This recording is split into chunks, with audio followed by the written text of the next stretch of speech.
সমষ্টিত অসম গণ পৰিষদ আৰু ভাৰতীয় জনতা পাৰ্টিৰ মিত্ৰজোঁটৰ 100% জিলা পৰিষদ, 100% আঞ্চলিক পঞ্চায়ত আৰু প্ৰায় 90% আমাৰ গাঁও পঞ্চায়ত ইয়াৰ পৰা প্ৰতিনিধি নিৰ্বাচিত হৈছে। সকলোকে আমি নিমন্ত্ৰণ কৰি আনি তেখেতসকলক অভিনন্দন জনাইছোঁ। পৰৱৰ্তী দায়িত্বৰ কাৰণে শুভেচ্ছাও জনাইছোঁ।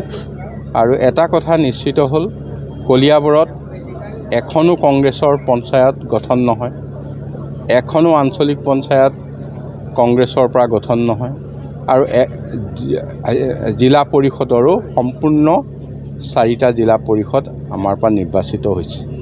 গতিকে ইয়াত যিখিনি হৈছে AGP BJPৰ মিত্ৰজোঁটৰ যিসকল সদস্য তেখেতসকলে নিৰ্বাচিত হৈছে। শান্তিপূৰ্ণ নিৰ্বাচন আছিল, কোনো ধৰণৰ ইয়াত অসুবিধা হোৱা নাই। ৰাইজে নিজৰ পচন্দ মতে এইবাৰ ইয়াত প্ৰতিনিধি নিৰ্বাচন কৰিছে। এটা সুস্থ সবল ভাল পঞ্চায়তে এইবাৰ নেতৃত্ব দিব। যিসকলে জয়ী হৈছে তেওঁলোকলৈ কি বাৰ্তা দিব? তেওঁলোকক আমি এইটোৱে বাৰ্তা দিছোঁ, ৰাইজৰ প্ৰতি যাতে দায়িত্বশীল হয় আৰু ৰাইজৰ দিহা পৰামৰ্শত যাতে তেওঁলোকে কাম কৰে।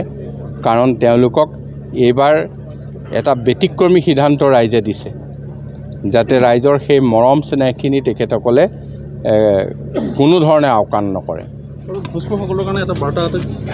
ঘোষখোৰসকলৰ কাৰণে ঘোষখোৰ মানে যিখিনি ঘোষ খাই পেলাই যিখিনি এতিয়াও চলি আছে আজি ক'ত আছে? এইবিলাকতো ঘোষখোৰ মানে কোনোবাই যদি মানে দুৰ্নীতিৰ আশ্ৰয় লৈছে, আইনে তাত ব্যৱস্থা লৈছে আৰু আইনৰ ব্যৱস্থাটো এই চৰকাৰৰ দিনত চলি থাকিব। 26 চনৰ নিৰ্বাচন খুব ভাল নিৰ্বাচন হ'ব। তাৰ প্ৰমাণ আমাৰ তাৰ মানে পাৰ্লিমেণ্টাৰী ইলেকশ্যন, চামগুৰি বাই ইলেকশ্যন, পঞ্চায়ত নিৰ্বাচন আটাইখিনি চালে এই নিৰ্বাচন 26ৰ যিখন বিধানসভাৰ নিৰ্বাচন আমি আশা কৰিছোঁ খুব ইয়াতকৈ ভাল হ'ব।